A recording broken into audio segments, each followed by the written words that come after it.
Welcome to this short presentation on self-cultivation and self-transcendence. These practices and processes are fundamentally about finding inner peace. It seems like a good idea to begin this conversation by asking, did human beings ever really have inner peace? Every spiritual tradition and culture that I've ever had a chance to encounter deeply all have an origin story. If it's the Garden of Eden, or at the beach near the ocean during the last ice age, or coming from some primordial world beneath this world, there's always a story of some innocent, long ago time, long ago place, and long ago way.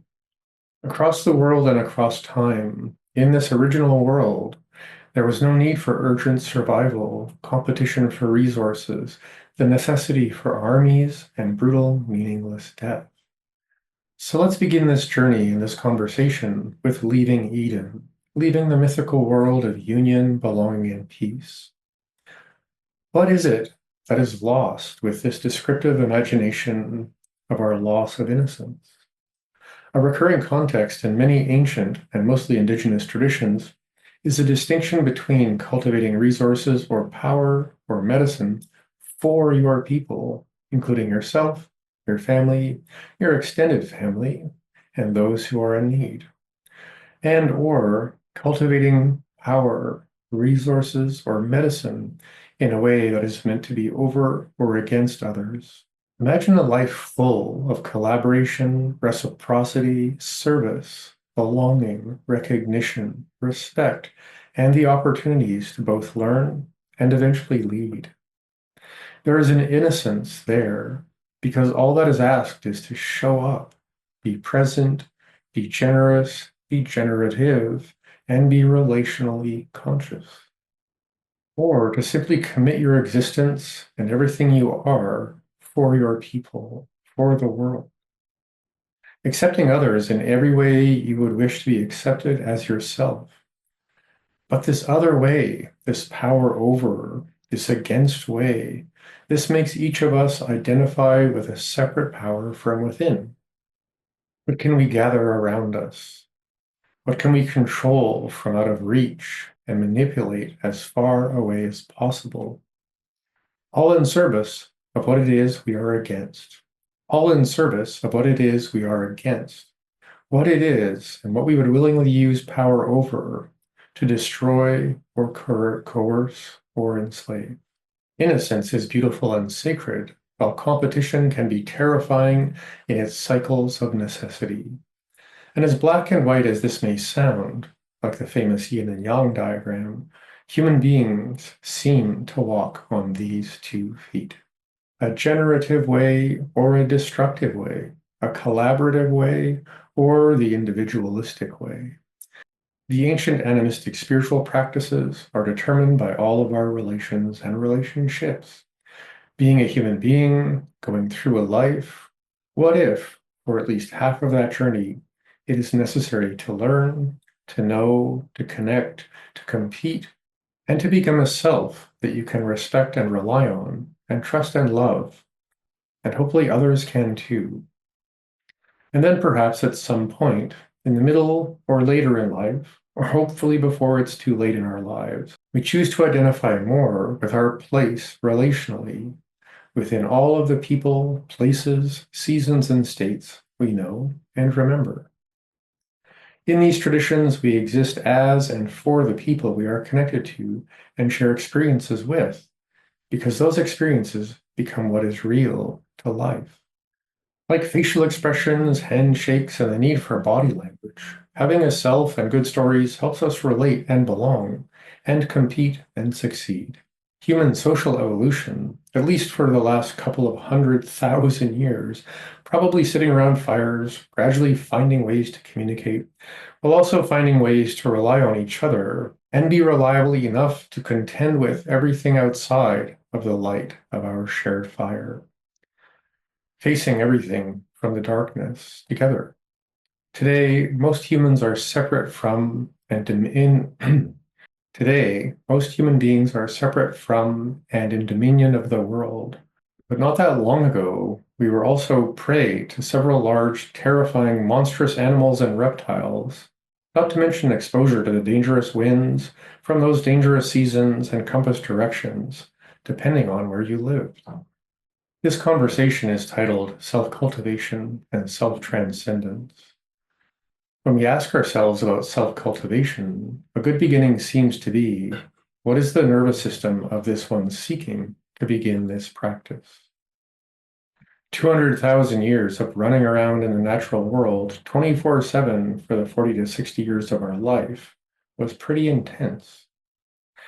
We have a 24/7 nervous system geared for monsters, mayhem, occasionally resting huddled up against evil spirits and cold winds. That nervous system has a memory of how intense, highly consequential, and grippingly, somatically, and viscerally engaged life has felt when important things are happening. In our spiritual practices, in our plant medicine ceremonies, our meditation sessions, there are terrifying moments of aloneness, silence and abandon, craving and woundedness. It is necessary for us to begin by meeting and then engaging with, and then through this ancient and intense survival nervous system that knows to be alone is death. And yet, most cultures have a tradition of sitting in stillness alone. A favorite quote of mine goes, "The body is the mind before the mind is the mind." Imagine a person riding a horse. Today, that horse is in a very good mood. It has had a good day, had some great food, and is content to get on with the rest of the day. The horse represents your embodied experience and existence. As the rider on that horse, you may feel naturally present, potent, engaged, alive, ready, in flow, and on the go. Now imagine that horse, 30 years into cyclic burnout, spending many hours, most days, just moving objects, or information, or money around, just to have enough to eat, to have a place, to have a life, to have community. If this tired and wounded horse can make that happen at all. Being that horse is a path of attrition and pain, just surviving in a different environment. Riding that horse is the way many people embody their lives today. How many people are riding their horse through addiction, through mental illness, requiring medications to sleep, or smile with empty hearts, living in cyclic burnout, coming to recognize their relationship patterns are perhaps codependent or made of attachment strategies that just aren't working? I'm not judging. My horse and my rider, my embodiment and my self and selfing have trudged through most of those experiences. Until our nervous system, or that horse we're riding, is doing a lot better, the experience we have as a rider is going to maintain a nervous system of survival, of control, of conflict, of power over anything that keeps us going. Spiritual traditions like Taoism, Buddhism, and some indigenous traditions implore seeking an enlightenment, or a reunion, or a big sigh, or a great perhaps, an experience that seems to exist below the survival mind. It's in these ancient traditions that we find recommendations for doing things seasonally, for fasting, for specific kinds of diets, for periods of time of profound embodied devotion, of meditation or movement or stillness, or even sitting in the darkness for a couple of weeks. It is inevitably true that the obstacles we face are the way. In modern life, many of us feel like highly distracted and stimulation-addicted riders on a bedraggled and burned out horse that may or may not have a chronic illness to carry as well. All of this needs to be met very authentically before cultivation can truly begin. There's a question in traditional Chinese medicine that asks, how is your adaptive capacity and how is your volume of distress? So what are the most erosive conditions in your life, especially patterns that are always just sitting around the corner or behind the door or in the bottom of the closet or somewhere in the attic? You know, that lurking sense of unease. Often when I meet people who are curious about spiritual cultivation, the first conversation is often about resistance and adaptive overwhelm. What are you against? What are you for? What have you experienced too much of, and what have you experienced not enough of? What are your unmet needs? What are your most erosive burdens? Is it a diagnosis? Is it a pattern of conditioning? Are your unconscious patterns using your energy more than you are? Do you have the energy and the adaptive capacity to sit with it all, with your aloneness, and to completely embrace reality? Inner cultivation takes a considerable amount of focus and energy, and rest, and resilience, and willingness, and devotion, and sometimes even some discipline. Cultivation also asks you to release into the liminal abandon of animistic reunion. Said another way, to trust something beyond yourself, to allow your horse and rider to experience something beyond protective selfing, beyond the process of becoming the one who eventually you probably want to let go of anyway. If you feel restless or have a nervous system, perhaps a tired, wired, and jumpy horse, both embodied meditation and especially stillness meditation can be a kind of hell, but also a need. Let's navigate this inner journey with some more imagery. The following imagery is useful in many ways, so please play along with what it's like somatically and experientially. A helpful way to look at this adaptive overwhelm is to imagine that you are flying a helicopter. There you are, flying this helicopter, and now it's time to land your helicopter, and for whatever reason, you need to land it on a moving train. You need to land on this moving, elusive, and often rattling train, because that's where you get fuel. And once you have enough fuel, it's necessary to take off again and go and do the things that helicopters need to do, need to face in life, and need to move with as life. Now, this train also has to go through tunnels. Sometimes it has to stop at train stations to get more fuel for itself. That train needs to come home to authenticity, embodied ease, emotional and mental stillness. If your nervous system is nervous, if you live in adaptive overwhelm, life will ask you to get really good at landing your helicopter on a moving train. Can you calm your embodied mind? Imagine landing that helicopter, landing in your embodiment, releasing, relaxing, aligning, and becoming stillness. Stillness, like many aspects of life, it's a quality, it's a state, an unfolding discovery, a remembering. A short aside, in a certain aspect of math or mathematics, you can actually cut a string in half forever. Consider cultivating stillness as cutting movement and agitation and restlessness in half forever. So perhaps instead of feeling into the experience of, I am now still, perhaps the horse and the rider would like some time just exploring and experiencing the many attributes, qualities, states, and benefits of stillness-ing.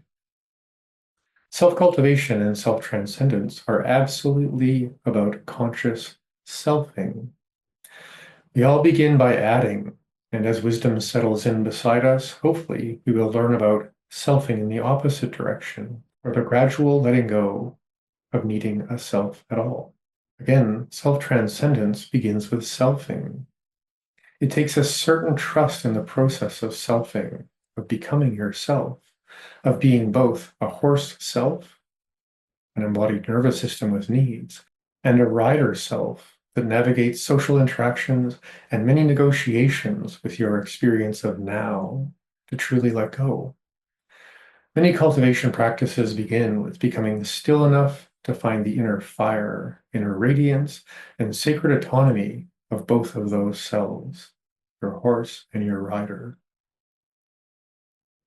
That co-creative place where all of our relationships are open to shifting in some way, especially those inner relationships. There's a point in life and in meditation when we become consciously discerning, restored enough from the burnout and the dopamine extractions of our modern daily lives that we remember wholeness and being completely at peace. Cultivation takes energy and time, peace and stillness. This state makes moments of transcendence possible, which connects you with a different source of energy.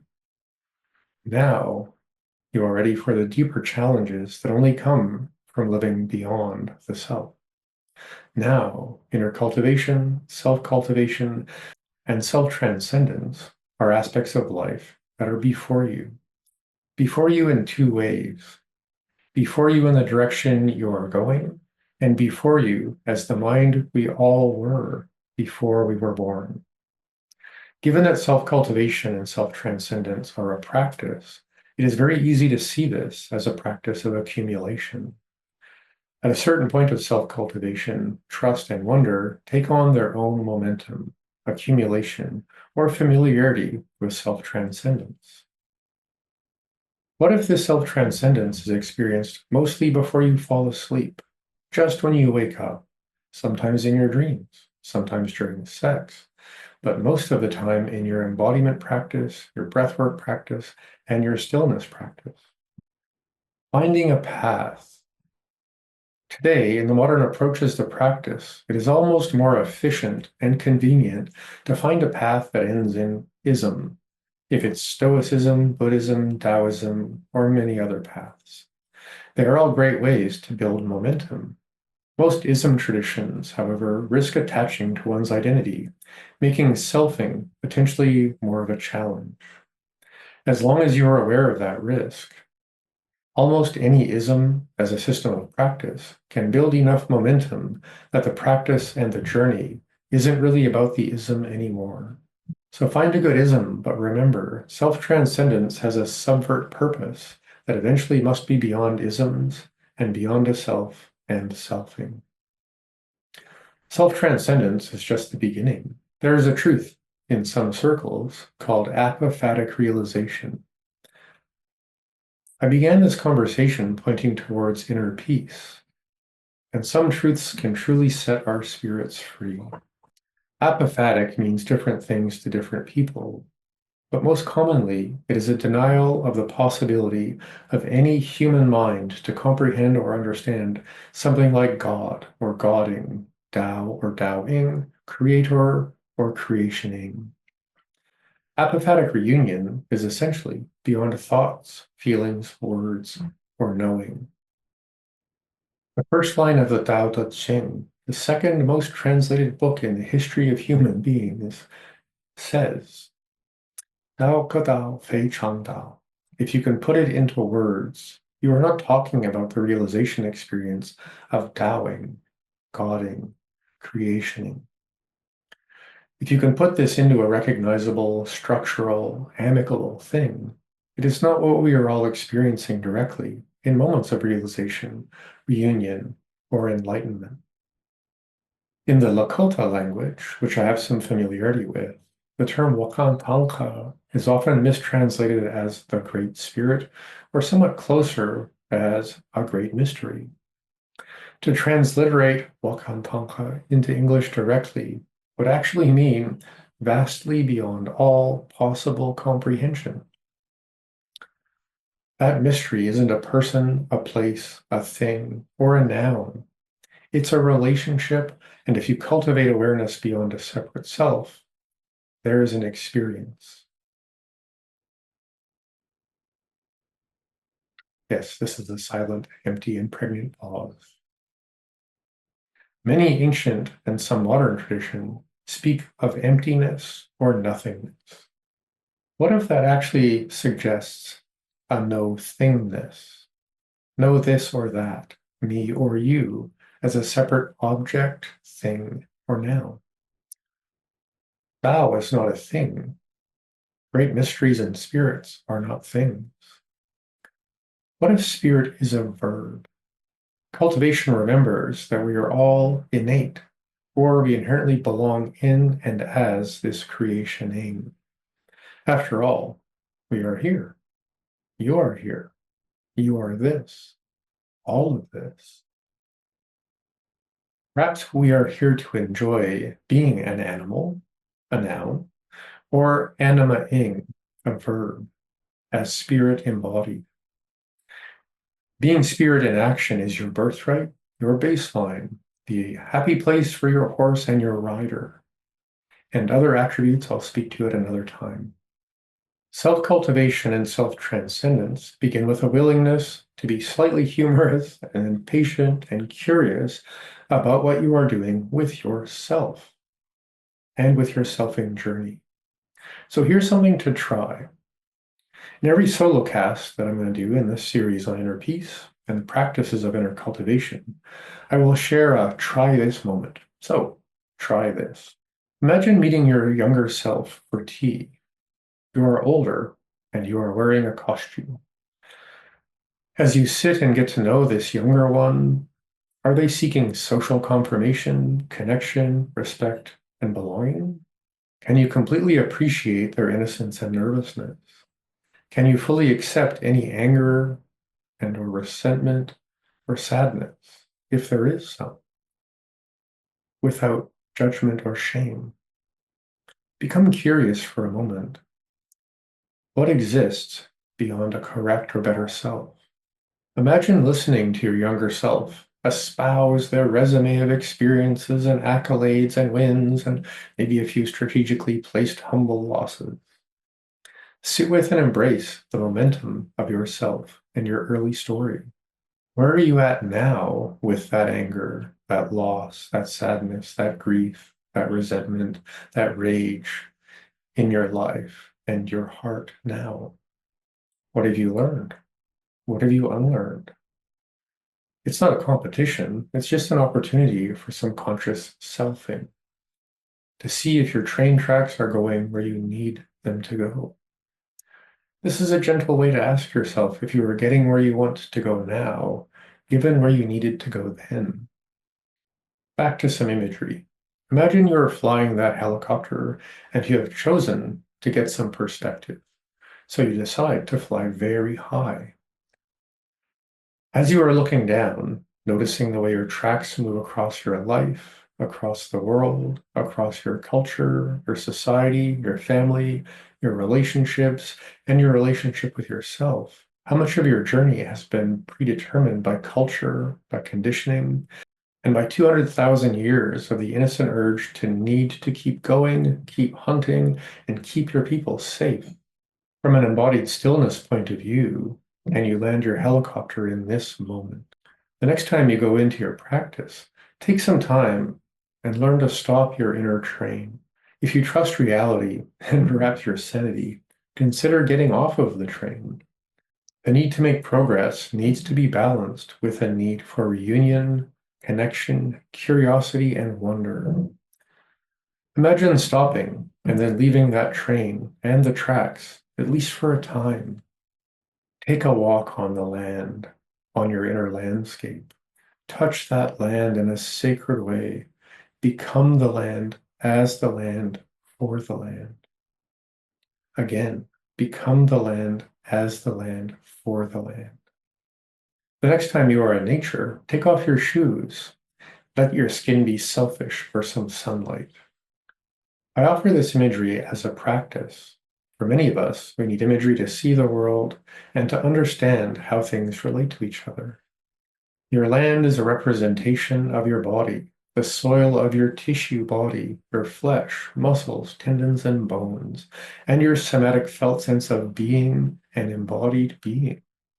Your inner landscape is the terrain of inner cultivation, at least for the first year, or 3, or maybe 10. This is where one builds momentum towards transcendence. Self-ing, creation-ing, land-ing as the land, releasing as yourself, while also releasing the attachment to a separate self. In your helicopter, sometimes notice that you are skying as well. Imagine flying up into the sky, right next to the sun, becoming as radiant as the sun's light, in the sky, for the sky, as the sky. In the sky, as the sky, for the sky. This is the old way, the animistic way, the reconnection through practice and through common sense and through abandoning complexity. This is self-ing towards beyond selfing. Self-cultivation is, after all, a lifelong practice. On this journey, what embodied practice can you learn and commit to and love? Without a regular embodiment practice, stretching, toning, feeling, relaxing, releasing, realigning, sometimes grieving, sometimes raging, sometimes shaking, as approaches to embodied presence, you may be riding a horse in survival mode, and your helicopter might feel like it's running out of fuel. The body, your body, being the mind before your mind, needs to be honored and met. This is your horse. Care for it well. Give it a name. This is the crucible of your journey. Honor your inner rider, your relationship with selfing. This is the furnace of your journey and of self-transcendence. What stillness practice can you learn and commit to and love? Stillness is an arriving, a forever arriving. Stillness is an aspect of practice that you can cut in half forever. My teachers all encouraged a balance of standing, seated, and lying down stillness practices. Today, I highly recommend lying in a sensory deprivation tank weekly for about 3 months. Let me know what happens. In one tradition I follow, spending at least 2 weeks in the dark is considered a necessary stage in cultivation. That experience, by the way, will quite literally blow your mind. What stillness practice feels like a place you can trust, not only for your horse to keep you present in your aliveness, but for you, the talking, thinking, and feeling rider who is just learning to sit still again and again and again. There is nowhere to go, and there is no one to become. This is not about selfing anymore. It's about transcendence. Life needs balance. Selfing will continue, and perhaps community and relating will also guide you on your path. What kind of co-regulation practice or group practice are you open to? What ceremonial practice, talking circle, healing circle, addiction circle, men's or women's circle, as a practice, would you be willing to commit to attending and perhaps even leading someday? This is a great way of maintaining authenticity on your journey of selfing as you become your whole self and as you let go of the parts of yourself that no longer need to be held up and seen. This is a great way of maintaining authenticity on your journey of selfing as you become your whole self and as you let go of the parts of yourself that no longer need to be held up and to be seen. Or as a shield between you and who you're afraid of being seen as. What tradition has books or podcasts you find inspiring? Great poetry, great literature, great stories, great songs, the wisdom teachings, practical tools, some ethics, perhaps even some psychological tools, tactics, and principles that may allow and inspire you to live an ethical and purpose-driven life. What common sense approach to your health and longevity makes the most sense to you? After all, longevity is the best way to experience and express your gratitude for this life. As this conversation comes to a close, I would like to quickly introduce myself and why I'm making these solo casts and videos. My name is Michael, and I began learning meditation and martial arts almost 50 years ago. I became a formal student in Taoist and Shaolin lineages 40 years ago, and 35 years ago I made the commitment to study Taoist inner cultivation, called Xiudao in China and often referred to as neigong in the West. I eventually became a formal recipient of the Yidao Huanyuan family tradition in 1994. Yidao Huanyuan means a reunion with Source through the practice of healing. Now, I am gradually retiring after a 30-year career in integrative medicine, combining traditional Chinese medicine and functional medicine, and my focus has been on where autoimmunity, trauma, and addiction intersect. For 20 of those years, I've been a professor of clinical medicine. 2025 marks the beginning of reorienting my life and work towards the next 30 years. The first step, from a traditional practice point of view, is to begin sharing what I have learned. I still see patients virtually if you know anyone in need of my experience. I am presently beginning the process of finding and training apprentices in these two traditions.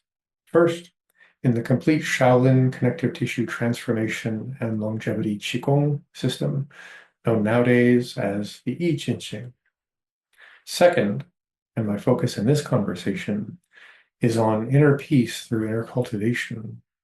Again, this can be referred to as Xiu Dao or neigong or neidan or perhaps a complete system of practice in meditation.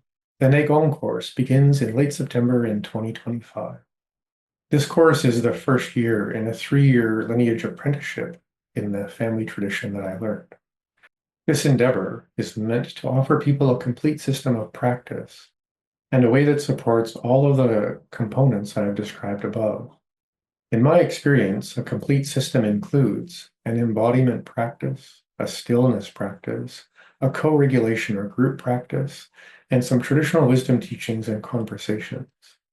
As well, some health and longevity practices like a good diet, regular exercise, good sleep hygiene, and many other choices you can make towards your vitality. If you are interested in learning more about the Neigong course, please go to somadaoqigong.com, SOMADAOQIGONG, somadaoqigong.com. And if you click on the courses tab, just look over to the right and there will be the Neigong course. We start September the 24th this year. Thank you for taking the time and space to join me in this conversation. I look forward to sharing another conversation with you in the next one.